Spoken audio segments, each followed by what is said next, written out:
Muy buenas noches. Les pido disculpas por la demora, tuve unos contratiempos que no pude sortear.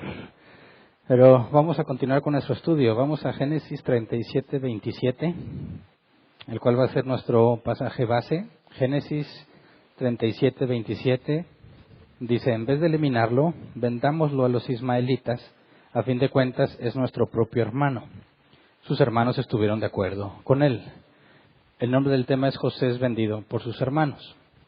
Y bueno, esto sucede después de lo que analizamos en el capítulo 35, porque el 36 vimos que era principalmente la genealogía de Esaú y sus descendientes. Rescatamos ahí una porción de ese capítulo en el miércoles pasado, diciendo que era tan grande su riqueza, la de Esaú y la de Jacob, que se vio la necesidad de separarse, ¿verdad? Y puesto que Jacob tenía que estar en la tierra prometida, la cual había heredado de su padre Isaac, fue Esaú quien tuvo que irse fuera de Canaán, ¿verdad? Entonces, lo que sabemos después de ahí es esto, pero ya nos narra otra, digamos que es otro enfoque el que se nos va a narrar, y esto sucede después de la muerte de Raquel, pero se considera que aún no muere Isaac. Entonces, digamos que no está relatado cronológicamente. Para brincar el tema y concentrarse en los problemas internos en la familia de Jacob, tuvo que retroceder un poco en el tiempo de lo que habíamos visto de la muerte de Isaac. Se considera que después de que José fue vendido por sus hermanos, pasaron 12 años después para cuando murió Isaac, ¿verdad? Entonces, sabemos que en aquellos tiempos en la literatura no era tan importante el orden cronológico, sino lo que se estaba relatando. Así que no tenían, digamos, la preocupación de asegurarse que todo esté totalmente lineal o secuencial. Y bueno, nos dice que después de que Jacob se establece en Canaán, se empieza a desarrollar este conflicto con los hermanos de José. Vamos al versículo 1 y 2, Génesis 37, 1 y 2 dice: Jacob se estableció en la tierra de Canaán, donde su padre había residido como extranjero. Esta es la historia de Jacob y su familia. Cuando José tenía 17 años, apacentaba el rebaño junto a sus hermanos, los hijos de Bilhá y de Zilpá, que eran concubinas de su padre. El joven José solía informar a su padre de la mala fama que tenían estos hermanos suyos. Y bueno, ya habíamos visto digamos que esto ya lo esperábamos, este tipo de problemas por el comportamiento que Jacob había tenido para con su familia, ¿verdad? ¿Recuerdan cuando separó el campamento en partes? Cuando iba a enfrentarse con Esaú y tenía miedo, vimos que demostró públicamente que Raquel y su hijo José eran los favoritos, eran quienes más amaban, ¿verdad? Y vimos que esta situación les había dicho desde esos capítulos que iban a traer problemas serios en la familia de Jacob.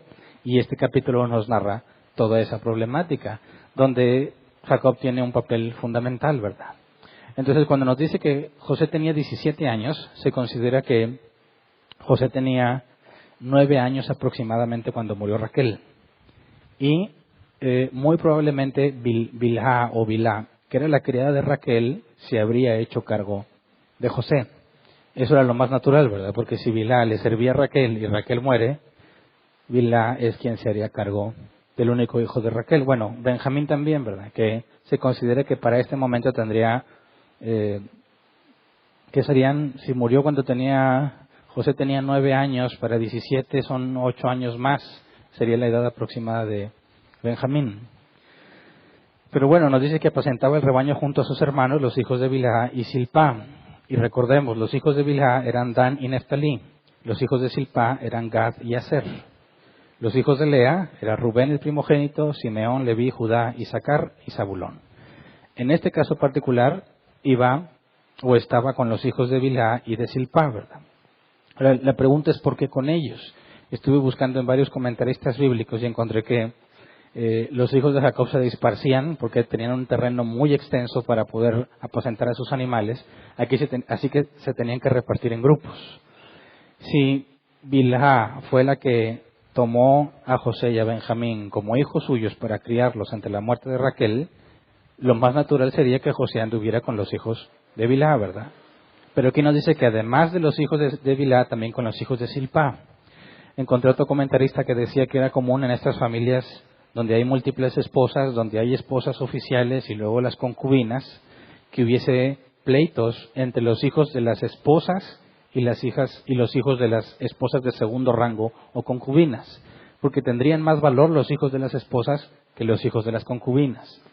Entonces, el hecho de que una concubina, que es Bilhá, se haya hecho cargo de José y Benjamín, eso indicaría que podía asociarse en cierta manera o de mejor manera con los hijos de las concubinas, ya que los hijos de Lea, quien se convirtió en la esposa oficial después de la muerte de Raquel, serían los hijos más valiosos, ¿verdad? Entonces, vemos otro conflicto debido a la poligamia, ¿verdad? Ya vimos la rivalidad que hubo entre hermanas, ¿verdad? Por compartir el mismo esposo y tratar de darle más hijos a Jacob. Ahora vemos el problema que generan los hijos, porque a pesar de ser una misma familia, hay divisiones dentro de la misma familia. Y hay distinto valor entre los hijos de unas y de otras. Así que definitivamente la poligamia tiene muchos problemas y conflictos, ¿verdad? Como consecuencia. Bueno, hay otra cosa que también encontré, que cuando se nos informa que José principalmente estaba con los hijos de las concubinas, indicaría que había una rivalidad mayor entre los hijos de Lea y José, porque Lea y Raquel se llevaban muy mal, ¿verdad? Entonces, se podría comprender por qué José, siendo de los menores, estaría con los hijos de las concubinas y no se le describa con los hijos de Lea, porque digamos que la rivalidad sería aún mayor, ¿verdad? Entonces, ya habíamos visto, la familia de Jacob tiene problemas, tiene muchos problemas. Jacob viene experimentando una serie de tragedias, ¿verdad? Y ahora va a experimentar otra tragedia. Y por lo que vemos, esta tragedia es la copa que es la gota que derrama el vaso en la vida de Jacob, porque se deprime intensamente. Nos dice también que José solía informar a su padre de la mala fama que tenían estos hermanos suyos. Y cuando dice estos hermanos suyos, está haciendo referencia a los hijos de las concubinas, ¿verdad? A estos 4 hermanos de él. No significa que los otros eran buena onda, ¿verdad? Ni que se portaban bien, porque ya vimos que también eran problemáticos. Pero en este caso particular nos dice que informaba sobre lo que estos 4 hacían. Entonces imagínate la situación entre ellos. Obviamente para que José le informe a su papá, eso indica que José no participaba de lo que ellos hacían, ¿verdad? Es decir, José no hacía o no formaba parte en la maldad de sus hermanos, se mantenía al margen y le comunicaba a su papá todo lo que sucedía. Ahora hay 2 opciones, es porque era bien chismoso o porque su padre se lo pedía. Y de hecho, si vamos al versículo 14, Génesis 37:14, parece indicar que el hecho de que José reportara lo que sucedía no era porque él fuera un chismoso, sino porque su papá se lo pedía. Dice el versículo 14, Israel continuó: vete a ver si tus hermanos y el rebaño están bien y tráeme noticias frescas. Entonces esto podría indicar que es Jacob quien manda a José para que espíe a sus hermanos, ¿verdad? Y si va a reportarlo, indicaría que sus hermanos se supone que no saben que José es el informante, ¿verdad? Pero entonces, es el preferido y luego aparte lo usa como informante. Es decir, no sé si Jacob se dé cuenta o no, pero él es el que está haciendo que sus hermanos lo odien, ¿verdad? Siempre, bueno, quien ha tenido varios hermanos, yo tengo 3 hermanos más, un hermano y 2 hermanas. Y yo sé lo que es tener un hermano chismoso, ¿verdad? Yo a veces chismeaba y cuando vas y das el chisme, no lo haces para quedar bien con tus hermanos, ¿verdad? Sino para darle la torre a tus hermanos y quedar bien con tus papás. Y automáticamente cuando des la información, aunque sea una información fidedigna, te van a odiar tus hermanos, ¿verdad? Porque no eres cómplice con ellos. Eso es normal, eso es natural. Cuando yo iba y decía la información, me odiaban. Y cuando otros la decían, los odiaba, ¿verdad? Gracias a Dios, pues esos conflictos entre hermanos con la edad se van acabando, ¿verdad? Pero aquí ya están bien grandes todos. Tiene 17 años José y sus hermanos son mayores que él. Es decir, es un problema serio. No estás hablando de algo de niños, ¿verdad? Y la preferencia que Jacob tuvo por José ha generado todo este conflicto. Al grado que vamos a ver que sus hermanos desean matarlo. Entonces, tenemos antecedentes del mal comportamiento de los hijos de Jacob. Tenemos estas actitudes de Jacob que al usar a José para mantenerse informado provoca que lo odien aún más. Y luego nos dice el versículo 3 y 4, Génesis 37, 3 a 4, dice, Israel amaba a José más que a sus otros hijos porque lo había tenido en su vejez. Por eso mandó que le confeccionaran una túnica muy elegante. Viendo sus hermanos que su padre amaba más a José que a ellos, comenzaron a odiarlo y ni siquiera lo saludaban. Entonces nos habíamos preguntado, ¿por qué tiene hijos tan problemáticos? ¿Por qué? Nos preguntamos el miércoles pasado, ¿por qué Rubén se rebeló contra su padre? ¿Cuál es el conflicto? ¿Cuál es la razón del conflicto entre ellos? Y me parece que esto lo explica en gran medida. Jacob ama a José por sobre todos los demás, al grado en que le hace una ropa especial. Cuando nos dice que es una túnica muy elegante, la NBI, la Reina Valera 60 nos dice que es una túnica de diversos colores. Y bueno, el hebreo original dice literalmente una túnica plana, ni colores ni elegante.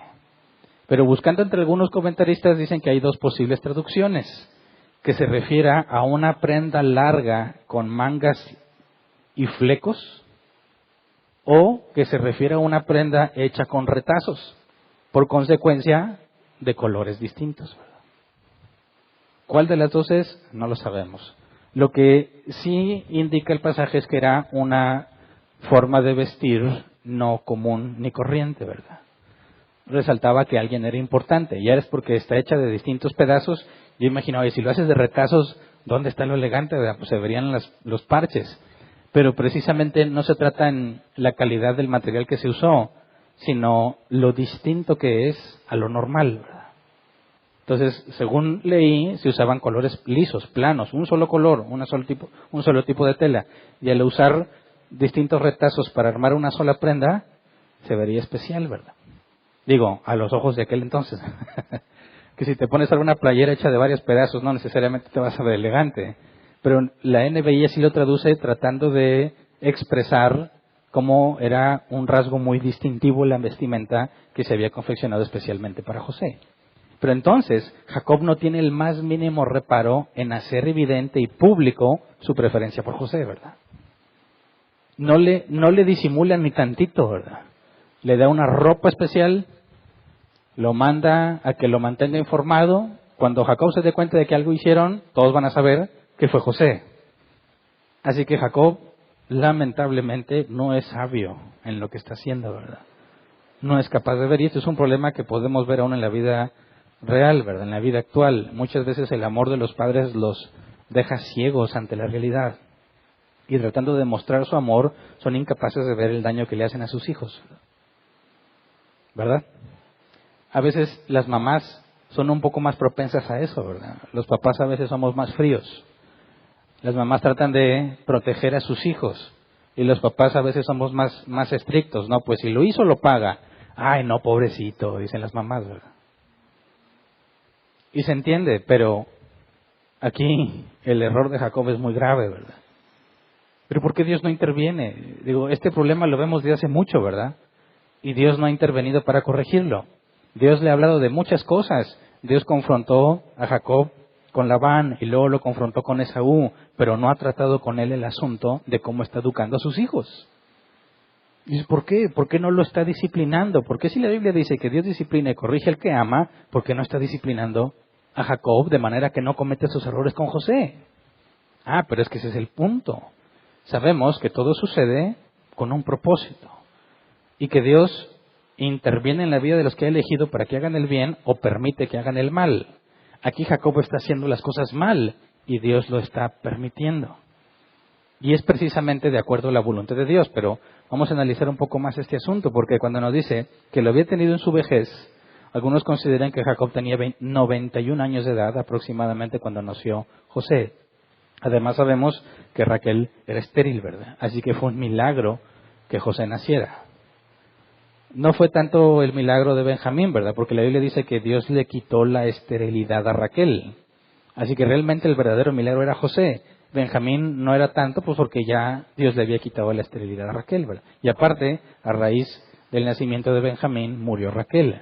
Así que Jacob perdió a la mujer que más amaba, pero tiene al hijo que nació de forma milagrosa, que Dios le concedió y que espera sea su heredero, porque ya vimos que a causa de lo que Rubén hizo, perdió sus derechos de primogénito, ¿verdad? Así que imagínate la situación. Jacob está centrado en José, en que él sea el que reciba los derechos de primogénito que Rubén perdió por lo que hizo, ¿verdad? Al acostarse con una de las concubinas. Entonces, nos dice que viendo sus hermanos que su padre amaba más a José que a ellos, comenzaron a odiarlo y ni siquiera lo saludaban. Y esto es totalmente esperado, ¿verdad? Este conflicto es natural, son hombres naturales, no regenerados. Ya habíamos visto que tienen la sangre fría, 2 de ellos, para matar a todos los hombres de Siquén que se habían circuncidado. Y los demás tuvieron la sangre fría para ir y saquear la ciudad y quedarse con las mujeres y con los niños. Y luego encima haces esta preferencia sobre José. Bueno, la situación es caótica, ¿verdad?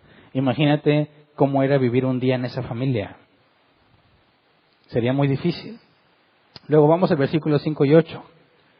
Porque cierto día Dios le da un sueño a José, pero nadie sabe que ese sueño es de parte de Dios. Nosotros que ya conocemos la historia sabemos que es Dios quien se lo está mostrando, ¿verdad?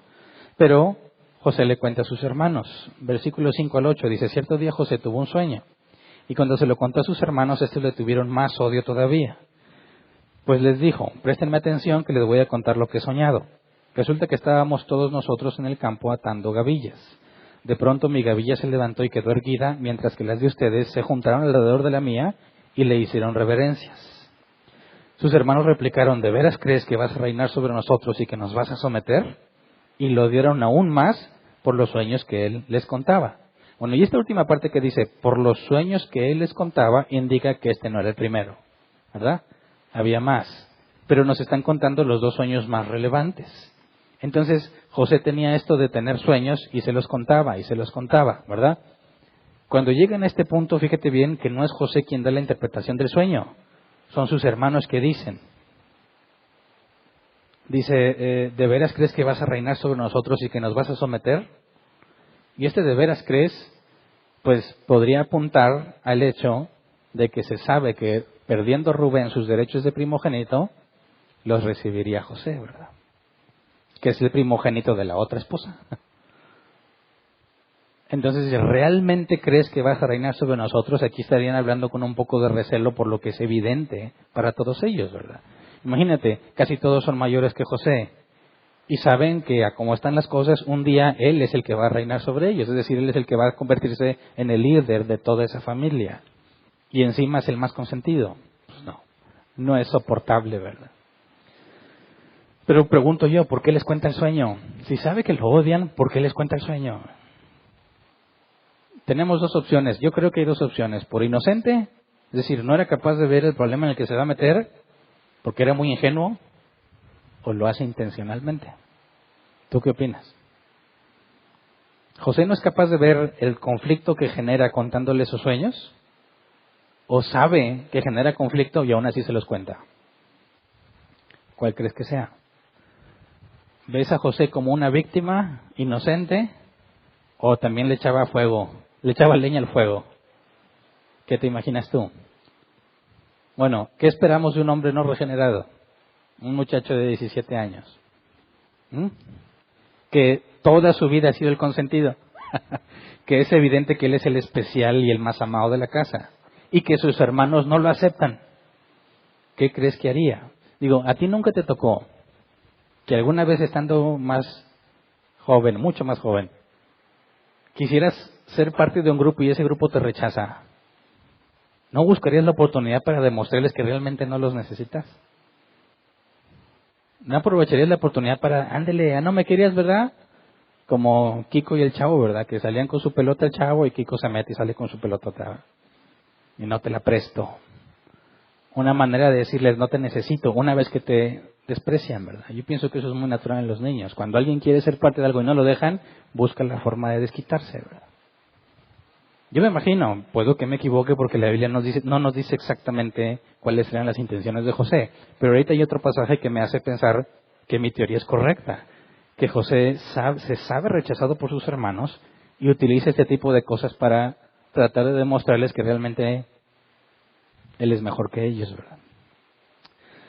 Pero bueno, dice el versículo 9 al 11. que tiene otro sueño y se los vuelve a contar. Génesis 37, 9 al 11. Después José tuvo otro sueño y se lo contó a sus hermanos. Les dijo: tuve otro sueño en el que veía que el sol, la luna y 11 estrellas me hacían reverencias. Cuando se lo contó a su padre y a sus hermanos, su padre lo reprendió. ¿Qué quieres decirnos con este sueño que has tenido?, le preguntó. ¿Acaso tu madre, tus hermanos y yo vendremos a hacerte reverencias?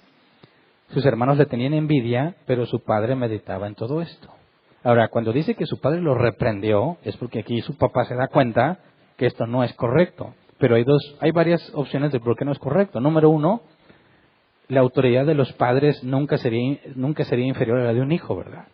Y lo que José está diciendo es que el sol y la luna y 11 estrellas, tiene 11 hermanos.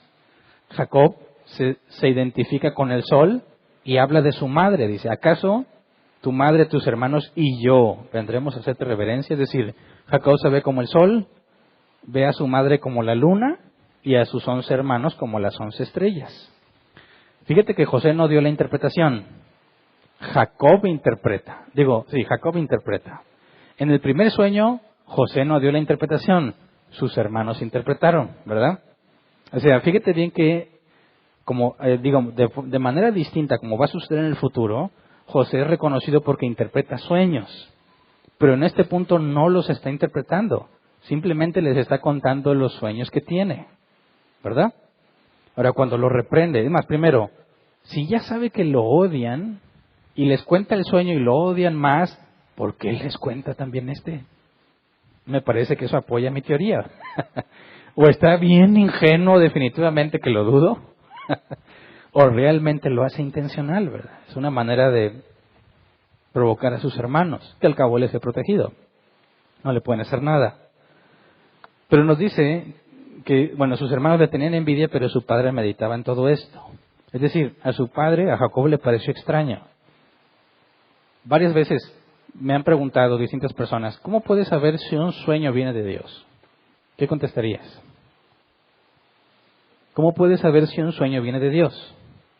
No, es que la otra vez soñé que salió un vampiro y un hombre lobo y yo luchaba contra ellos. ¿Y será de Dios? ¿Qué opinas? Dices: los vampiros no vienen en la Biblia. ¿Pero los hombres lobo? No, tampoco. ¿Los licántropos? ¿En qué se convirtió Nabucodonosor? Dicen que parecía buey, ¿verdad? No lobo. Pero la palabra licántropo creo que se deriva de esa. Pero bueno, no podemos decir: pues a lo mejor era Nabucodonosor contra, no sé, ¿verdad?, alguien más. Ya está muy forzado, ¿verdad? Pero ¿qué tal si, como muchos dicen, no, soñé que se acababa el mundo? ¿Es de Dios o no es de Dios? ¿Qué le dices? Pero supongo que es algo más tranquilo. No sé, soñé que tenías un accidente. ¿Alguna vez te han dicho que te han soñado que tienes un accidente? Levante la mano al que le han dicho eso.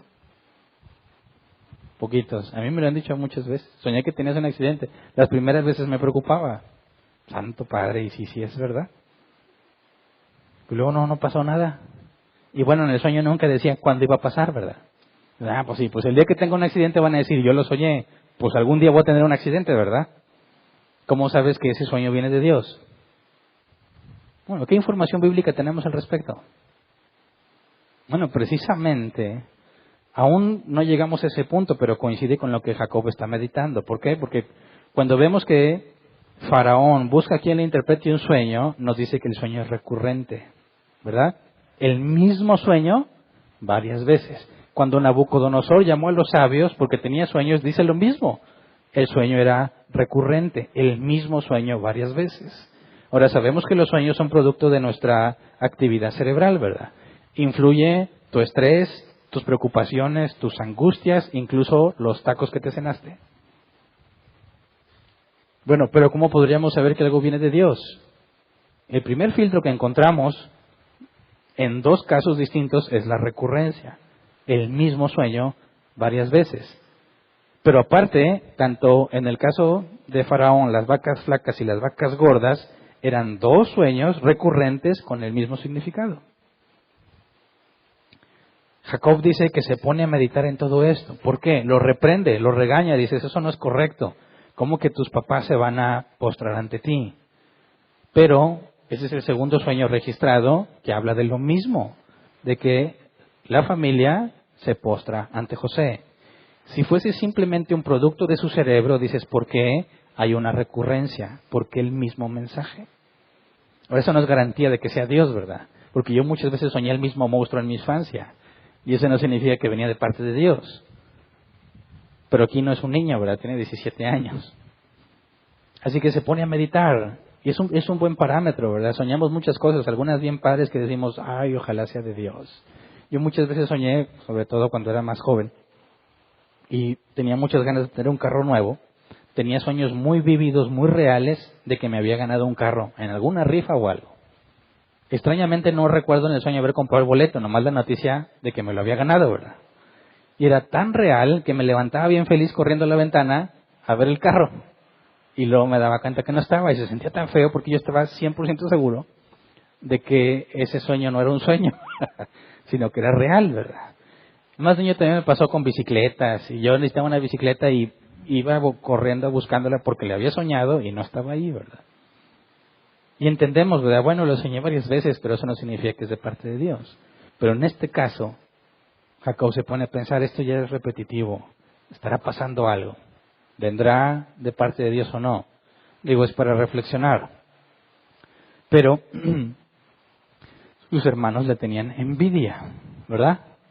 Encima de que es el más consentido, les echa en cara sus sueños raros, donde él es el que gobierna, ¿verdad? Pero notemos esto, dijo, ¿acaso tu madre y tus hermanos y yo nos postraremos ante ti? ¿Por qué menciona a su madre si ya había muerto?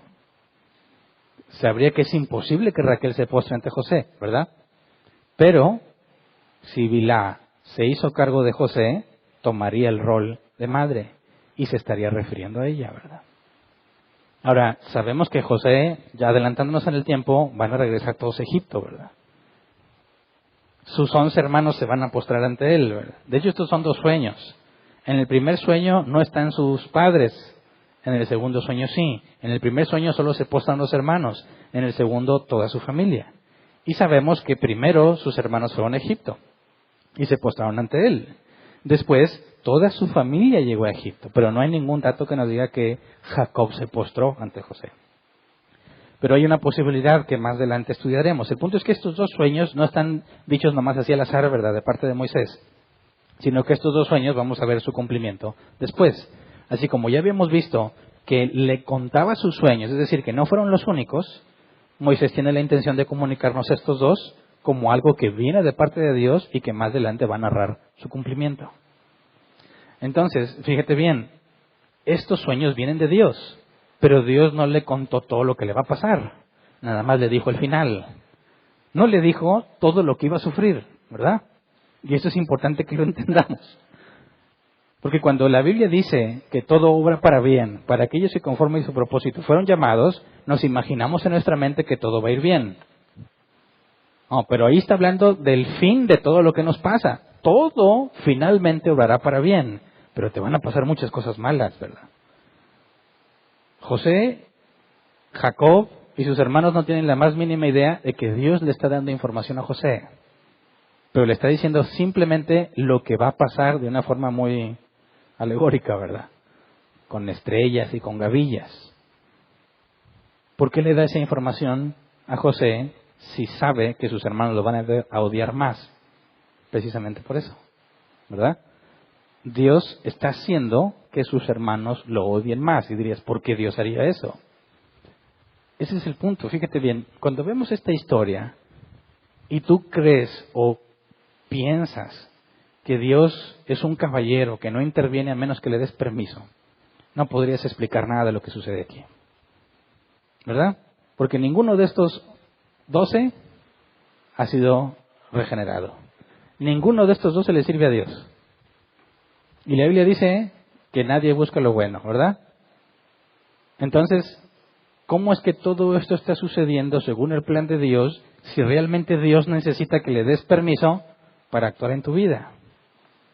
Esta es una prueba irrefutable de que Dios no le está pidiendo permiso a ninguno de ellos para hacer su voluntad en ellos y por medio de ellos.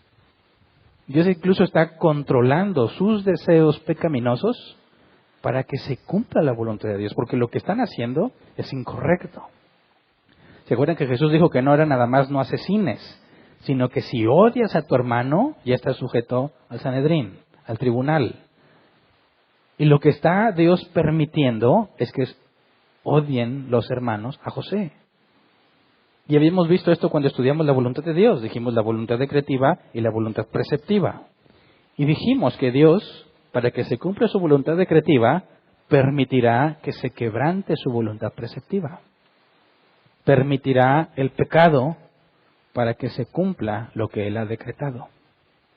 Entonces vemos que Dios está permitiendo por medio de estos sueños, por medio de la pésima crianza que Jacob le está dando a José, ese error lo está permitiendo este comportamiento de José de decirle el sueño a sus hermanos, le da esos sueños a José sabiendo que le va a decir a sus hermanos y se está generando un conflicto necesario para que Dios cumpla su voluntad. Lo mismo sucede cuando Jesús es llevado al Calvario. Muchos enfrentamientos y cuestiones y muchas veces que fueron avergonzados los enemigos de Jesús, todo eso fue permitido incitando problemas que llevarían a cabo la voluntad de Dios, ¿verdad? Entonces podemos ver que Dios está en control de todo esto que está sucediendo, a pesar de que los deseos de los hermanos de José son totalmente equivocados, ¿verdad? Luego vamos a Génesis 37, 12 al 20, porque después de esto sus hermanos ya no toleran a José y su desprecio por él es demasiado y deciden acabar con él. Génesis 37, 12 al 20 dice, en cierta ocasión los hermanos de José se fueron a Siquén para apacentar las ovejas de su padre. Israel le dijo a José, tus hermanos están en Siquén apacentando las ovejas, quiero que vayas a verlos. Está bien, contestó José. Israel continuó, vete a ver a tus hermanos y el rebaño, y el rebaño están bien, y tráeme noticias frescas. Y lo envió desde el valle de Hebrón. Cuando José llegó a Siquén, un hombre lo encontró perdido en el campo y le preguntó, ¿qué andas buscando? Ando buscando a mis hermanos, contestó José. ¿Podría usted indicarme dónde están apacentando el rebaño? Ya se han marchado de aquí, le informó el hombre. Les oí decir que se dirigían a Dotán. José siguió buscando a sus hermanos y los encontró cerca de Dotán. Como ellos alcanzaron a verlo desde lejos, antes que se acercara tramaron un plan para matarlo. Se dijeron unos a otros, ahí viene ese soñador.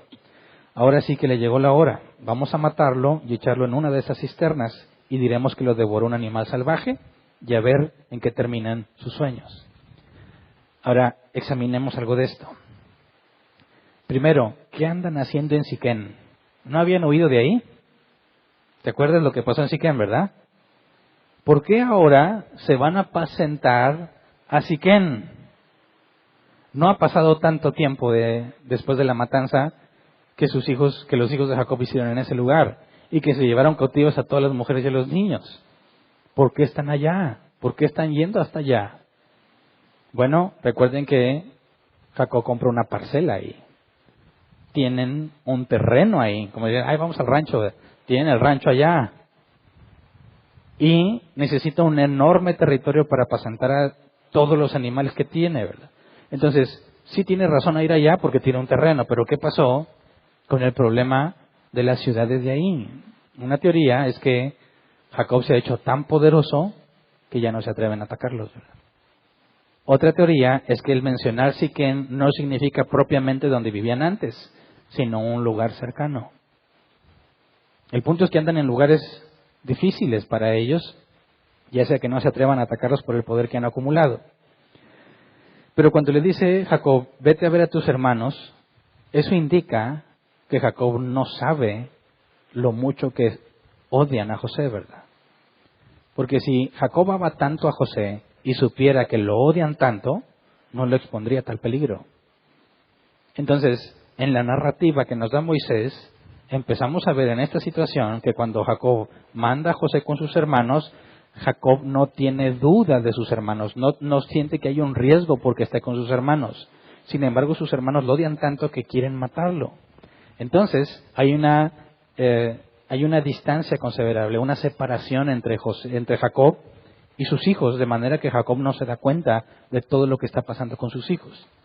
Esto nos lleva a pensar que con quien realmente pasa el tiempo es con Jacob y que está distanciado del resto de sus hijos, al grado que no sabe qué tanto han llegado a odiar a José, porque es él quien dice, vete con tus hermanos.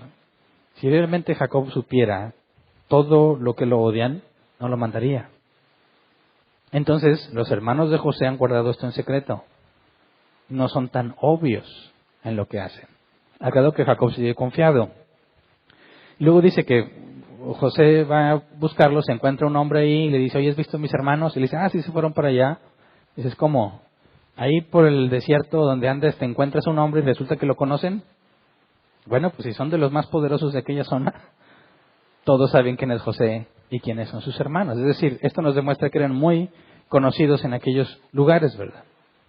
Entonces, le dan las instrucciones de hacia dónde se fueron, lo ven llegar y sus hermanos dicen, aprovechemos, están bien lejos de su casa y lo pueden matar. Dice, y digamos que fue una fiera quien lo mató, ¿verdad? Versículo 21 y 22. Cuando Rubén escuchó esto, intentó librarlo de las garras de sus hermanos, así que les propuso, no lo matemos, no derramen sangre, arrójelo en esta cisterna en el desierto, pero no le pongan la mano encima. Rubén dijo esto porque su intención era rescatar a José y devolverlo a su padre. Y eso es extraño, porque ¿quién debería ser el primer enemigo de José? Rubén, porque José es el primogénito de Raquel y Rubén el primogénito de Lea. Y después de lo que hizo Rubén, los beneficios de primogénito pasarían a José. Así que, ¿cómo es que Rubén quiere rescatar a José y devolverlo a su padre? ¿Cuál es su motivación? He encontrado dos explicaciones convincentes. Número uno, como vamos a ver más adelante, a él le preocupa qué cuentas va a rendir a su padre. Siendo él el mayor de edad, es el responsable de todos sus hermanos. Es quien le rendiría cuentas a Jacob. Y siendo José el más amado por Jacob, ¿qué explicación le daría sobre el plan que están tramando, ¿verdad? De matarlo y decir que fue una bestia. Así que Rubén está preocupado en sí mismo, ¿verdad? Por qué explicación daría y que no podría justificar lo que sucede. Otra opción es que Dios está interviniendo, cambiando momentáneamente el corazón de Rubén para que no maten a José, ¿verdad? Porque no hay razones, fuera de que él es el hermano mayor, no hay razones para que quiera salvarle la vida. Entonces, me parece que las dos son probables, ¿verdad? Y quizás la segunda está implícita aún en la primera, ¿verdad? El hecho de que Rubén quiera dar buenas cuentas también tiene que ver con Dios restringiendo lo que va a pasar con José. Porque es cierto que Dios va a permitir que le hagan injusticia y que le hagan maldad a José, pero no que le quiten la vida. ¿Me explico? Por lo que hemos aprendido de Satanás y la guerra espiritual que estuvimos viendo, sabemos que Dios le da autoridad a Satanás para que haga de lo suyo, pero tiene límites. Y se parece a lo de Job, ¿verdad? Que Dios le dijo a Satanás, ve y quítale lo que tiene, pero no lo toques a él. Y después le dijo, bueno, ve y quítale la salud, pero no lo mates. En este caso parece que Dios le está dando permiso a Satanás que haga lo que quiera con José, por medio de sus hermanos, pero que no le quiten la vida. Y aquí está un medio por el cual Dios está asegurando, o sea, por medio de Rubén, de que no lo maten. Entonces el hermano mayor está diciendo, no hagan eso. No derramen sangre, mejor arrójelo en esta cisterna en el desierto, pero no le pongan la mano encima. Bueno, sus hermanos lo escuchan en parte. Génesis 37, 23 al 28. Dice, cuando José llegó a donde estaban sus hermanos, le arrancaron la túnica muy elegante, lo agarraron y lo echaron en una cisterna que estaba vacía y seca. Luego se sentaron a comer. En eso, al levantar la vista, divisaron una caravana de ismaelitas que venían de Galaad. Sus camellos estaban cargados de perfumes, bálsamo y mirra que llevaban a Egipto. Entonces Judá les propuso a sus hermanos, ¿qué ganamos con matar a nuestro hermano y ocultar su muerte? En vez de eliminarlo, vendámoslo a los ismaelitas. A fin de cuentas, es nuestro propio hermano. Sus hermanos estuvieron de acuerdo con él. Así que cuando los mercaderes medianitas se acercaron, sacaron a José de la cisterna y se lo vendieron a los ismaelitas por 20 monedas de plata. Fue así como se llevaron a José a Egipto. Bueno, le hicieron caso a su hermano Rubén, ¿verdad? Pero como quiera, hicieron lo que quisieron, ¿verdad? Querían deshacerse de José. el hermano mayor de edad, a quienes ellos reconocen como su líder, les dice, no lo maten. Y dice, ok, no lo vamos a matar, pero sí nos vamos a deshacer de él. Así que no vamos a tener que preocuparnos por tener la sangre de nuestro hermano en las manos. Y además nos va a caer una lanita, ¿verdad? Un dinerito extra. Entonces es una buena opción para ellos. Versículo 29 al 32. Cuando Rubén volvió a la cisterna y José ya no estaba allí, se rasgó las vestiduras en señal de duelo. Regresó entonces a donde estaban sus hermanos y les reclamó, ya no está ese muchacho. Y ahora, ¿qué hago? ¿Te das cuenta? Esta pregunta, ¿qué hago? Me parece que demuestra el interés. No estoy preocupado tanto por José, sino por lo que él va a hacer cuando su papá se entere que José ya no está. ¿Qué explicación va a dar? Se va a meter en serios problemas. Pero también esto nos muestra que cuando le dijo no lo maten, se fue a otro lugar después, ¿verdad? Sus hermanos se sentaron a comer después de que le quitan la túnica a José y lo arrojan en la cisterna, tal como Rubén les aconsejó. Pero entonces Rubén se fue. ¿Quién sabe qué fue a hacer? Aprovechando que no está, sabiendo que es Rubén quien estaba protegiendo a José, aprovechan que no está y se deshacen de él, ¿verdad? Ya cuando regresa, pues ya no hay de otra, ya no lo puede evitar, ya fue vendido. Entonces, los demás le contestan la pregunta. Cuando dice Rubén, ¿qué hago? Desde el versículo 31. Enseguida los hermanos tomaron la túnica especial de José, degollaron un cabrito y con la sangre empaparon la túnica. Luego la mandaron a su padre con el siguiente mensaje. Encontramos esto. Fíjate bien si es o no la túnica de tu hijo. Esto de que la mandaron indica que ellos no regresaron, ¿verdad? Siguieron cuidando los animales. Mandaron a alguien que llevara la túnica diciendo, fíjate bien si es de José, tratando de aparentar inocencia, ¿verdad? Entonces, le quitan la túnica. Fue lo primero que hicieron. ¿Por qué? Pues es lo que lo hacía distinto, ¿verdad? Es lo primero que deciden deshacerse. Quitarle eso que hace especial a José y venderlo. Tiene un beneficio económico, tienen su coartada como originalmente lo habían propuesto, lo matamos y decimos que fue una bestia. Rubén dice, no lo mates, bueno, lo vendemos y decimos que fue una bestia. O sea, es el mismo plan, ¿verdad? Solamente que sin matarlo. Y Rubén no tiene de otra. O enfrenta la circunstancia con su papá y el tener que dar una razón de lo que pasó con José, o se hace loco igual que sus hermanos. Y esto demuestra que Rubén está pensando en sí mismo y decide seguirles el juego. Por eso, yo no dudo que Dios haya obrado en Rubén, ¿verdad? Pero yo no creo que esté realmente o sinceramente preocupado por José. Más bien, el amor propio de Rubén es usado por Dios para que no maten a José. Pero Rubén sigue pensando en sí mismo, en su propio beneficio. Eso también indicaría por qué está de acuerdo a seguir con el plan y engañar a su padre. Versículo 33 al 35 dice, en cuanto Jacob la reconoció, exclamó, sí, es la túnica de mi hijo. Seguro que un animal salvaje se lo devoró y lo hizo pedazos. Y Jacob se rasgó las vestiduras y se vistió de luto y por mucho tiempo hizo duelo por su hijo. Pausa. Si entiendes el dolor, bueno, el dolor de padre de perder un hijo, pero ¿quién lo mandó? ¿De quién fue la idea de que fuera para allá? Del propio Jacob, ¿verdad? Y si él considera que fue una bestia quien lo mató, bueno, ¿quién tiene la culpa? Jacob diría, yo lo mandé, yo lo envié a su muerte. Es lo único que le quedaba de Raquel, ¿verdad? Es su hijo más amado. Bueno, tiene a Benjamín, pues está chiquitillo. Y él mismo considera que es el causante de la muerte de José, porque él fue quien lo mandó.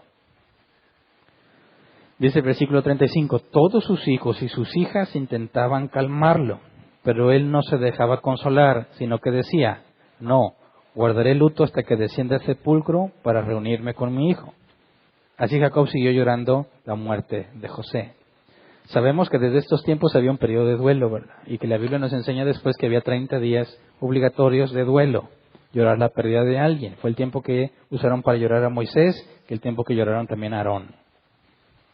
O sea que el hecho de rasgar sus vestiduras y esto que hizo de vestirse de luto, eso era lo normal, o sea, esa era la forma en que se llevaba el duelo.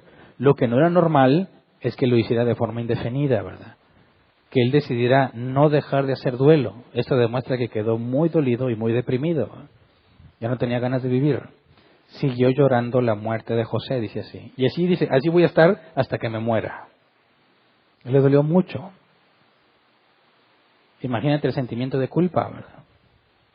Y dice que sus hijos y sus hijas intentaban calmarlo. Digo, qué hipócritas descarados, ¿verdad? Ya, papá, no llores, así pasan, ¿verdad?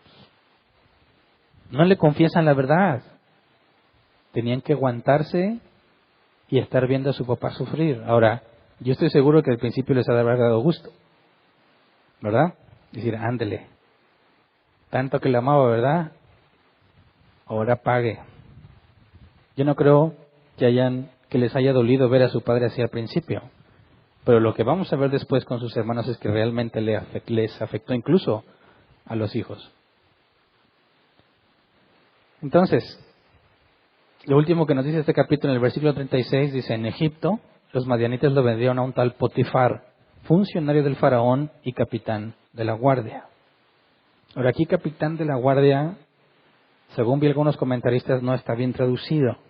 La forma correcta de traducir es jefe de los verdugos. Y según esto en Egipto los jefes de los verdugos eran los que estaban a cargo de los prisioneros. Y esto es un dato importante porque vamos a ver que José termina siendo prisionero. Y si era prisionero, ¿quién estaba a cargo de él? Potifar. Potifar en egipcio se traduce como regalo de Ra, y Ra era el dios del sol.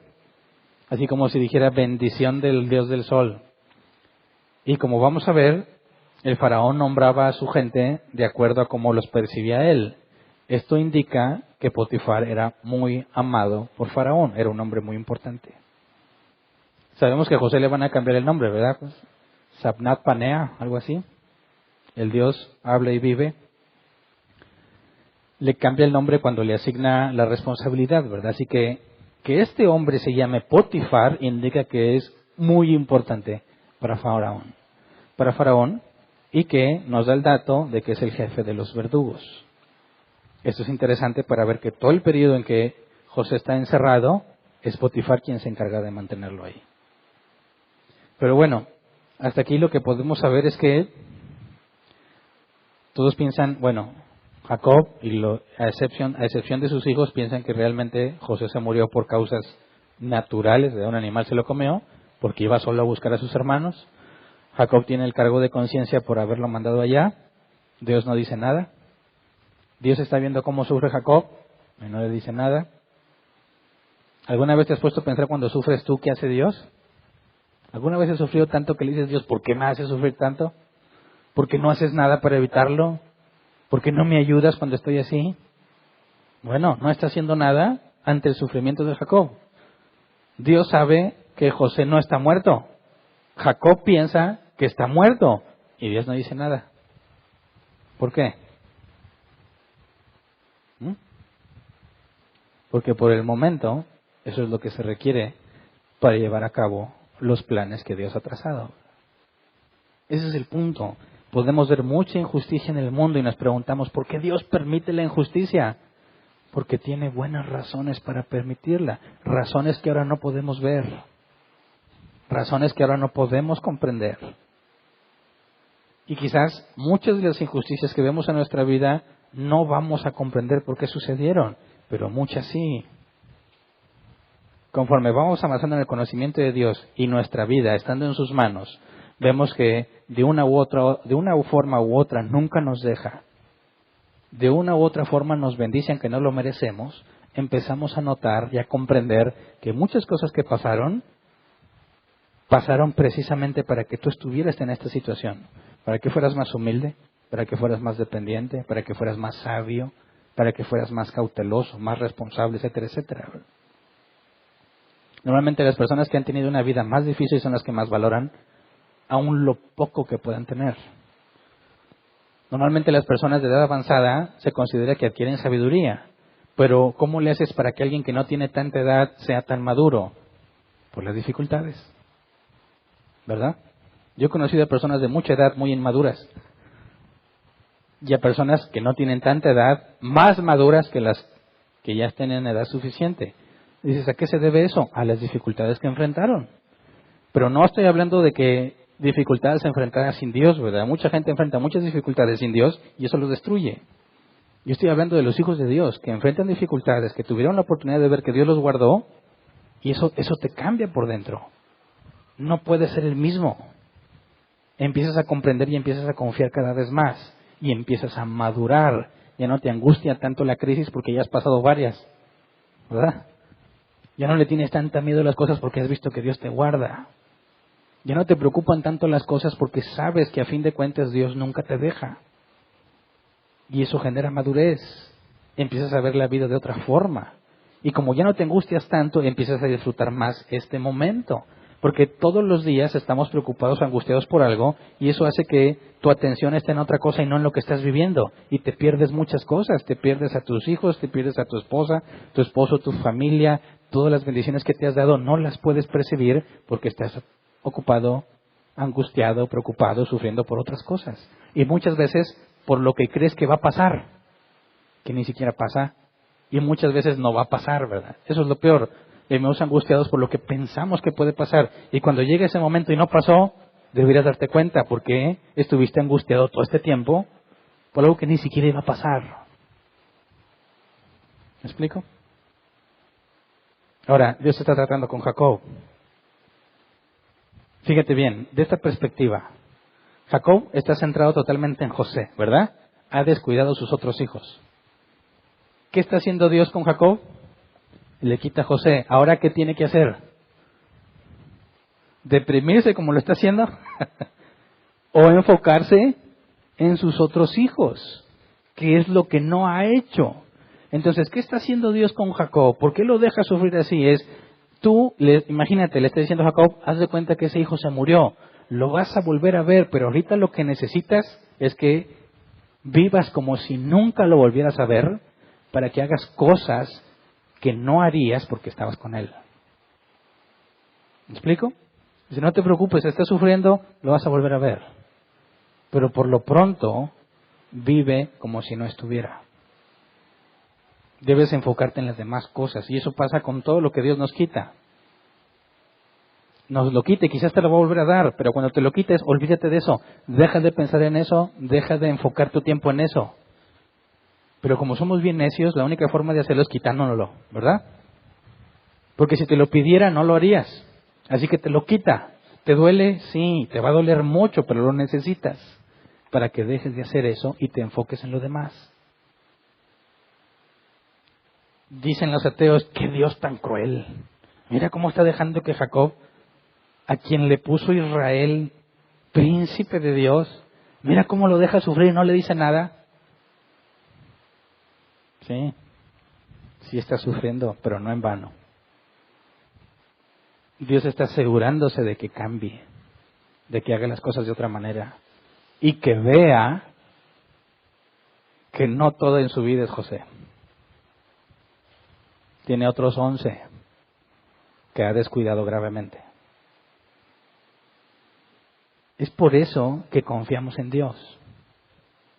Fíjate bien, aún los errores de la paternidad de Jacob, Dios los está usando para librarlos a todos ellos de que mueran de hambre. Uno como padre va a tener esa preocupación muchas veces. ¿Estoy educando a mis hijos de la mejor manera posible, sí o no? Si tienes hijos chicos, ¿te has preguntado si ellos van a seguir el camino de Dios de grandes? ¿Te gustaría que lo siguieran? Claro que sí. Yo no creo que haya ningún cristiano que diga, no, mi hijo, tú no sigas el cristianismo. No, al revés. Pero no sé si alguna vez te has preocupado en cómo le vas a hacer para que ellos quieran seguir a Dios, ya que tú no los puedes convertir. ¿Qué pasa si te equivocas y les das un mal ejemplo y ya no quieren seguir la vida cristiana por lo que tú hiciste? ¿Qué tal si no les instruiste bien? ¿Qué tal si no les enseñaste la Biblia a tiempo? ¿O no se las interpretaste correctamente? ¿Qué tal si no pasaste suficiente tiempo estudiando con ellos? ¿Qué tal si estudiaste de más con ellos y los fastidiaste? ¿Qué tal si lo debiste regañar o no lo hiciste? O al revés, no debiste haberlo hecho y lo hiciste. ¿Alguna vez te has puesto a pensar en tantas cosas que hay tantas variantes que es imposible que las puedas controlar. Y es entonces cuando debes de decir, es que no soy yo quien está enseñando a mis hijos. Es decir, sí, Dios lo hace por medio de mí, pero va a suceder solo lo que Dios ha permitido. Así que yo hago lo mejor que puedo, hasta donde entiendo. Busco tener la conciencia tranquila, porque sé que aún mis errores pueden ser usados por Dios para el bien de mis hijos, si los ha elegido para salvación. ¿Verdad? El error de Jacob, del cual es ciego todavía, está siendo usado por Dios para llevar a José a que madure, para poder hacerse cargo de toda una nación. Cuando dice la Escritura que todo obra para bien, a esto se refiere. Que aún nuestros errores como padres serán usados para el bien de nuestros hijos. Aún nuestros errores como cristianos, nuestros errores personales, aún esos Dios los está permitiendo con un propósito en específico. Así que no debemos vivir angustiados por si estamos bien o si estamos mal. Más bien debemos enfocarnos en decir, si hoy me voy, le voy a rendir cuentas a Dios con una conciencia limpia. Mañana, dijo Jesús, traerá sus propios afanes. Y mañana me voy a enfocar en que si ese día me voy a tener la conciencia limpia. Porque no puedo asegurar que voy a hacer en un mes. Ni puedo planear toda la educación que les voy a dar a mis hijos, porque quién sabe qué va a pasar. Quién sabe si tenga dinero, quién sabe si tenga trabajo, quién sabe si tenga salud. Lo único que tengo es el hoy. Y eso es lo que debes administrar. No significa que no hagas planes. La Biblia dice, sí, di que irás si Dios quiere. Si no sean como aquellos, dice la Escritura, no sean como aquellos que dicen, iremos a esta ciudad y luego allá y haremos negocio. Dices, necio. Más bien debería decir, si Dios quiere haremos esto. Y ese si Dios quiere no es una palabra mágica, ¿verdad? No es porque digas, si Dios quiere, entonces ahora sí se va a cumplir. No, sino que es lo que te mantiene con los pies en el hoy, en decir, eso es lo que yo planeo, pero quién sabe qué es lo que Dios tiene en mente. Me voy a dar cuenta, conforme pasan los días, debe ser cada vez más claro lo que Dios está haciendo. Entonces hay muchas cosas que están pasando aquí. Todo se ve muy mal. Si lo ves desde la perspectiva natural, es un caos, es un desastre. Pero desde la perspectiva divina, todo está en el perfecto lugar que debería estar en ese momento del tiempo. Aunque lo que está sucediendo no es bueno. En eso radica la confianza que tenemos. Que Dios no es un caballero que dice, Hernán, ¿me dejas tratar con tus hijos? Porque son tus hijos, ¿verdad, Hernán? Si no me das permiso no puedo hacer nada, ¿no? ¿Cuál? Con mi consentimiento o sin mi consentimiento, Dios es soberano. Y Él hace su voluntad. ¿Verdad? Así que vamos a ponernos de pie y vamos a orar. Todavía hay mucho que estudiar con José. Sobre todo porque hay muchos tipos de Cristo en este pasaje. Por lo pronto podemos ver, José es muy amado por su padre y odiado por sus hermanos. ¿Qué pasó con Jesús cuando vino a este mundo? Era el amado del Padre, odiado por sus hermanos. ¿Verdad? José fue vendido, Judas vendió a Jesús. Todavía no se acaba la analogía, ¿verdad?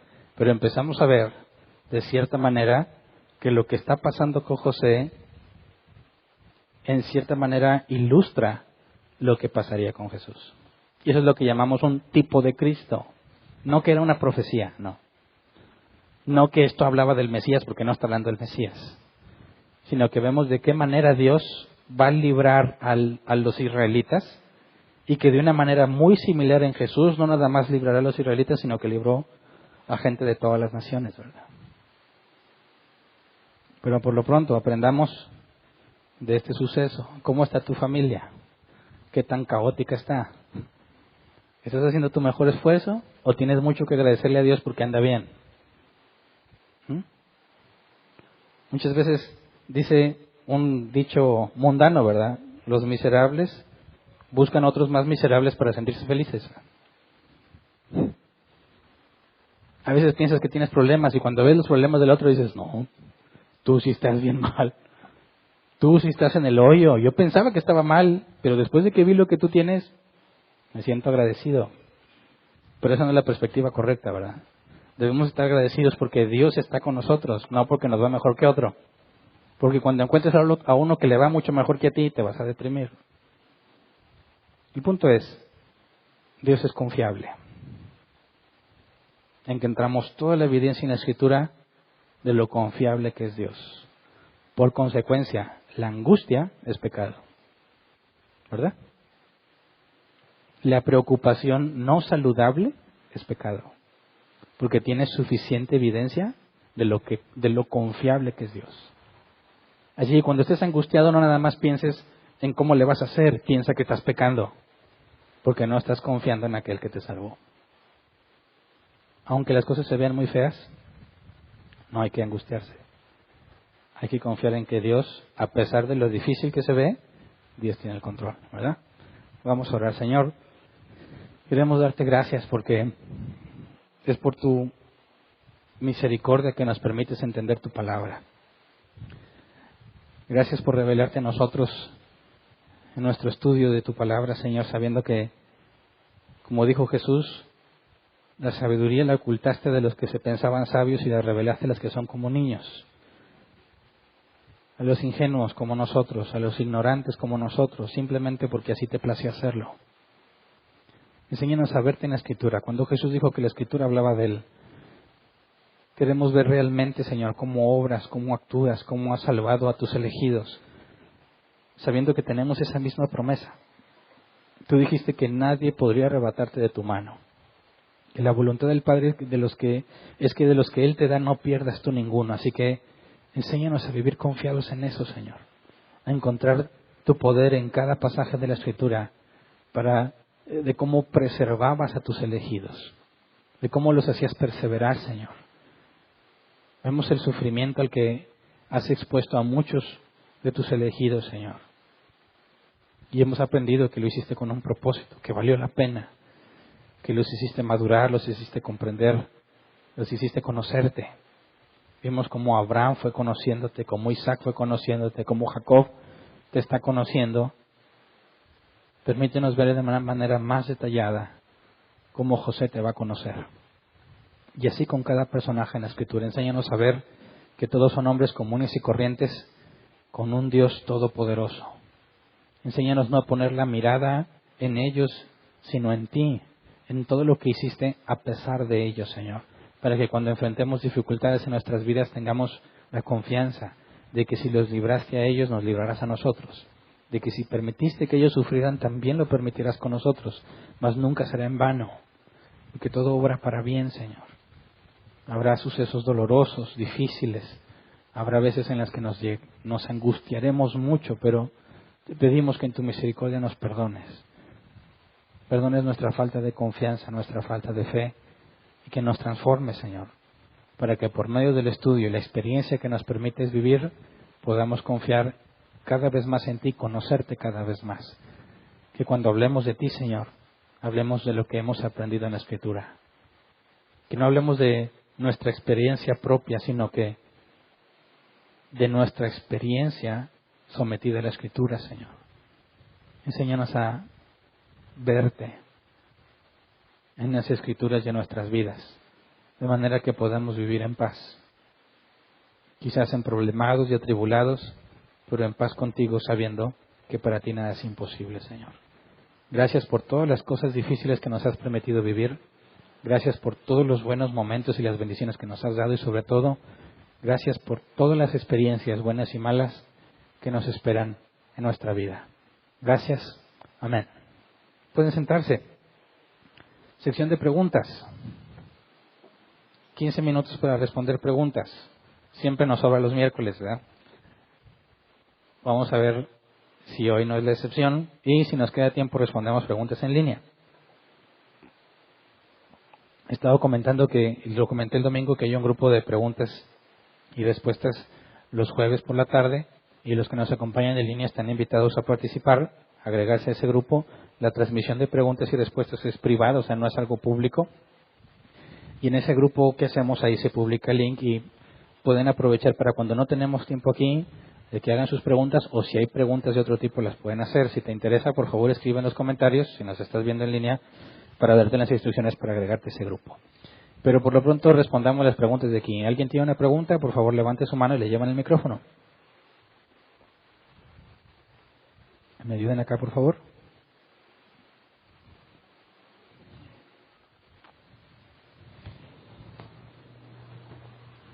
Ahorita va a hablar. Buenas noches. Buenas noches. En el versículo 25 dice ismaelitas, 27 ismaelitas, 28 madianitas e ismaelitas, y en el 36 dice madianitas. ¿Eran ismaelitas o madianitas? Bueno, el original dice así tal cual. En unos versículos dice ismaelitas, en otros dice madianitas, y hay distintas teorías.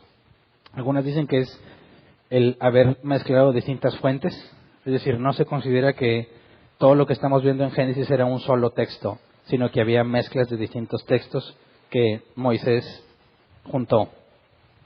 De manera que al mezclarlos puede ser que tengas referencia a los ismaelitas y poco después a los madianitas, o como dice el original, medanitas. El punto es que hay otras versiones donde se les habla de árabes en sentido general. Podríamos saber entonces que estos, al ser ismaelitas o madianitas, madianitas de la tierra donde provienen, ismaelitas de quien descienden, de manera que no habría contradicción, ¿verdad? Pero el hecho de que en esos versículos se mezclen las palabras indicaría que quizás venían de fuentes distintas unificadas. Ok. Era la misma pregunta. Ok. Tengo otra pregunta, no sé. Sí, pues de una vez. Ok. En el versículo 35 dice Jacob: guardaré el luto hasta que descienda al sepulcro para reunirme con mi hijo. Bueno, ¿qué quiso haber dicho? Porque David creo que también mencionó algo similar. En el original habla del Seol, o Sheol, que es el lugar donde iban los muertos. Pero hay que considerar que en todo el Antiguo Testamento se tiene la idea de que el muerto no está consciente. Es decir, no se iba a un lugar donde realmente se iban a reencontrar o se iban a volver a ver. Sino hablar del Sheol en términos hebreos es un lugar donde no hay conciencia de ti mismo. Entonces, el decir de unirse con su hijo no está hablando de que literalmente esperaba volver a verlo, sino que por el concepto hebreo de lo que es el Seol, hablaba de simplemente ir a la tumba. Ah, ok.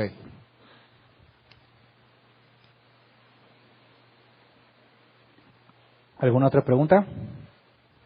¿No? Yo tengo una última. Ándale, pues.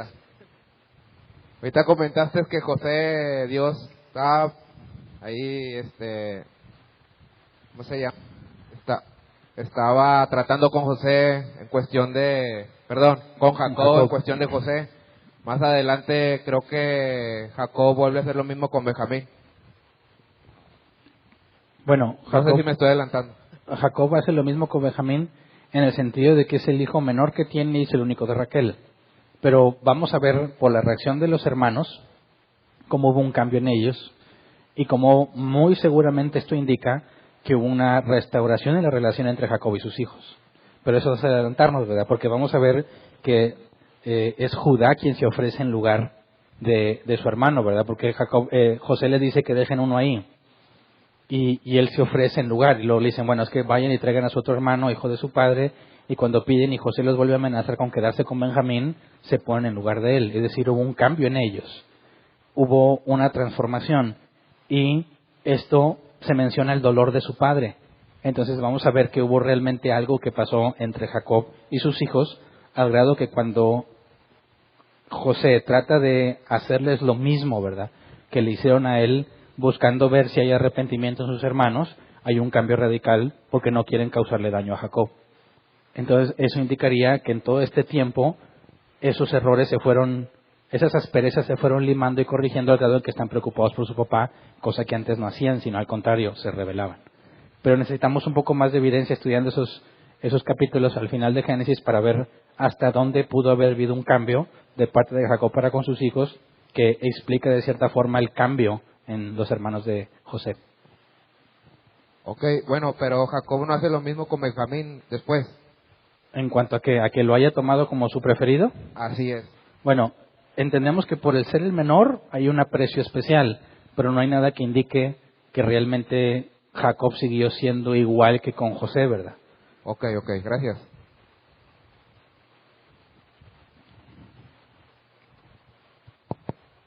Buenas tardes. Con respecto al dolor que sintió Jacob, el proceso que vivió cuando vio perdido a su hijo, ¿podríamos considerar que eso es parte de la disciplina de Dios para con él? Es un trato, definitivamente, ¿verdad? Y lo vemos desde la perspectiva bíblica como una disciplina. No lo menciona literalmente el texto. Desde la perspectiva que vemos, Dios está tratando con Jacob, permitiéndole ese dolor, y debe haber un cambio en él. Ya después, con la información que tenemos más adelante, que Dios disciplina y reprende al que recibe por hijo, ya estamos cabos, ¿verdad? ¿Alguien más? ¿Acá?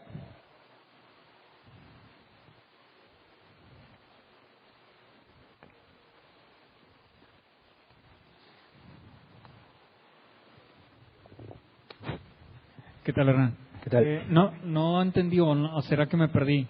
Cuando hablaste de los sueños, dijiste que una forma de entender un sueño que viene de parte de Dios es hacer lo que hizo Jacob, no meditar en eso. Pero no entendí muy bien si esa fue la recomendación que diste. No recomendación. Primero mencioné lo recurrente, ¿verdad? Tomando a Faraón y a Nabucodonosor, lo recurrente de su sueño. Y luego vemos que Jacob empieza a meditar en eso y decíamos, ¿por qué no lo descarta como un sueño común y corriente? Pues por la recurrencia. Entonces, si tratamos de investigar si un sueño viene de parte de Dios, mínimo tendríamos que decir, es algo recurrente, y luego ya empezar a investigar. No estoy dando la clave para detectar, ¿verdad? Si un sueño es o no de parte de Dios. Es el principio nada más. ¿Sí? Pastor, ahorita que dijo de la muerte, ¿se veía diferente en el Antiguo Testamento que en el Nuevo? Uh-huh. ¿Cómo? Porque hasta en el Nuevo Testamento tenemos ya más clara la información de que Dios no es un Dios de muertos, sino de vivos, ¿verdad? Cuando Jesús refuta a los saduceos. Pero todo el Antiguo Testamento demuestra, sobre todo en los distintos pasajes dicen de que el muerto no alaba a Dios, ¿verdad? O que no se goza en Dios. La idea es que realmente no había conciencia, ¿verdad? Simplemente ibas a la tumba y ahí quedabas esperando la resurrección. Ya después vemos en el Nuevo Testamento que se está mezclando más la filosofía griega en cuanto al Hades, el lugar a donde iban las almas o los espíritus de los muertos, pero todo ese concepto no existía en la cultura hebrea. Entonces, en el Antiguo Testamento tenemos una perspectiva muy distinta de la muerte que en el Nuevo. Pero entonces, ¿cuál es la verdadera? Porque tenía entendido que cuando mueres es como que duermes. Uh-huh. En el Nuevo Testamento encontramos las mismas palabras en cuanto a que los muertos duermen, ¿verdad? Pero hay ciertos pasajes que entran en conflicto, que se vuelve muy difícil de explicar si solamente asumimos el sueño del alma, ¿verdad? Es decir, cuando Pablo nos dice que tenemos una tienda de campaña y que cuando morimos deseamos ser revestidos de un edificio, nos habla de tres estados: teniendo tienda de campaña, sin tienda de campaña y luego un edificio. Lo que demostraría es que estás en carne, estás sin carne y luego con el cuerpo glorificado. Ese punto medio es un estado intermedio entre la muerte y la resurrección, y hay distintas posturas de qué está pasando en ese momento, ¿verdad? Hay pasajes que parecen indicar efectivamente que hay una relación directa con Dios, mejor que estar en la carne, por cuanto Pablo dice que el morir es ganancia, pero no podríamos decir que estás disfrutando de todas las bendiciones venideras, por cuanto la Escritura dice que nosotros no precederemos a los muertos, dijo Pablo, ¿verdad? Sino que todos nos reuniremos con Cristo. Entonces, dentro de esta serie vamos a ver qué pasa cuando morimos y vamos a analizar esas distintas posturas. Gracias. ¿Alguien más?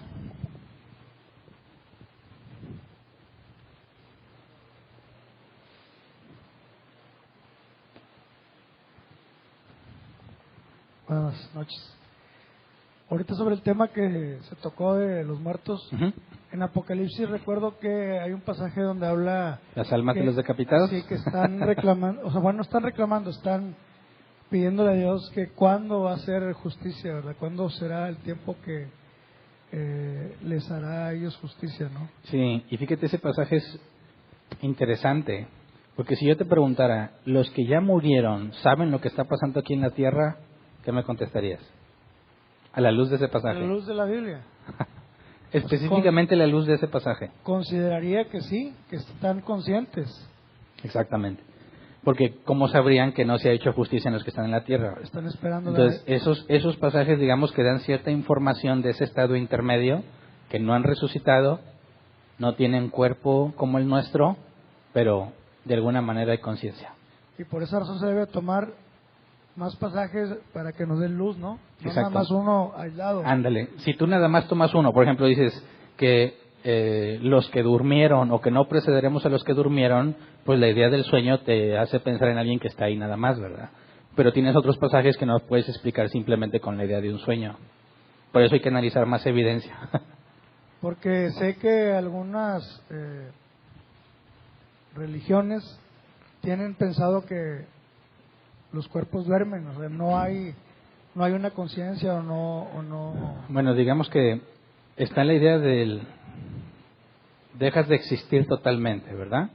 Y luego está la otra idea de que estás inconsciente, pero no saben decir dónde estás. Es decir, entra en juego la idea de lo espiritual. En lo espiritual está el mismo factor tiempo que en nuestro mundo, ¿sí o no? No podemos responderlo con claridad. Entonces, si estás muerto y estás en el plano espiritual, ¿estás consciente como nosotros estamos? ¿O tienes otro tipo de conciencia? O al decir que estás dormido implica que no tienes la conciencia que tenemos aquí, pero sí tienes otro tipo de conciencia. Y ahí es donde se complica, ¿verdad? Porque empiezas a analizar las distintas vertientes de lo que indicaría una persona que no tiene un cuerpo, que está en la plano espiritual, y te encuentras con que no hay una respuesta directa bíblica. Entonces necesitas analizar distintos pasajes, como el que mencionas de Apocalipsis, el punto intermedio que menciona Pablo, decir que el morir es ganancia y empezar a formular alguna conclusión. Por eso ese tema es terciario, ¿verdad? Puedes tener tu postura la que más sensata te parezca y no debe haber ningún conflicto entre hermanos en Cristo. Ahorita lo que dices, Juan conoció a Pablo. Pues nos menciona que conoció a Pedro y no me acuerdo quién es más cuando fue a Jerusalén. No recuerdo exactamente si lo conoció en persona, pero lo que sabemos es que Pedro fue a Jerusalén a buscar a los apóstoles. No me acuerdo exactamente quiénes eran mencionados, no sé si nada más Pedro y Santiago, y no se nos menciona en otra parte si tuvieron realmente contacto físico, ¿verdad? Que se hayan conocido en persona. Sabían quién es quién, ¿verdad? Eso sería indudable, pero no tengo en la mente un relato bíblico donde indique que se hayan visto. Okay. ¿Alguien más? Allá atrás. Bueno, tiene referencia a lo que acaba de preguntar el hermano. Bueno, yo lo que tenía entendido, a lo que habíamos visto en Apocalipsis, la parte de que ya para el tiempo de los decapitados ya había sido el arrebato. Uh-huh. Entonces la gente que se quedó ya fue la gente que pues no fue arrebatada. Uh-huh. Y Claro que fueron, pues pagaron con su propia vida, ¿verdad? Entonces la idea que yo tenía era, así que duermes, ¿verdad?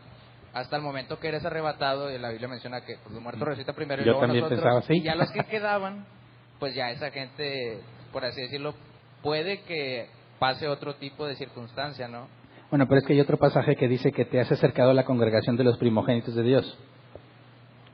Y depende cómo interpretes ese pasaje. Si lo interpretas literal, entonces realmente te estás acercando a un grupo de personas elegidas por Dios al llamársele primogénitos. Si lo tomas en sentido figurado, te estaría hablando poéticamente de que perteneces a la iglesia. Pero entonces, si lo interpretas literal, tendrías que no nada más sucedió en Apocalipsis después del arrebatamiento, sino que también podría suceder antes. Es decir, ninguno de los dos pasajes no te puede llevar a una conclusión certera, pero depende cómo interpretes uno, te debe llevar a una conclusión en el otro. Hay más vertientes que considerar por eso. Gracias. Como quiera, dentro de poco vamos a enfocarnos en estudiar qué pasa cuando morimos, ¿verdad? Y ahí veremos esas posturas. ¿Alguien más? No. ¿En línea? ¿Tampoco? Bueno, ahora sí casi nos acabamos el tiempo, ¿verdad? Es todo, pues. Despedimos a los que nos están acompañando en línea. El domingo vamos a estudiar la resurrección de Cristo, por ser domingo de resurrección. Y ya de este domingo al otro continuamos con tema de fundamentos, ¿ok? Gracias por estar con nosotros.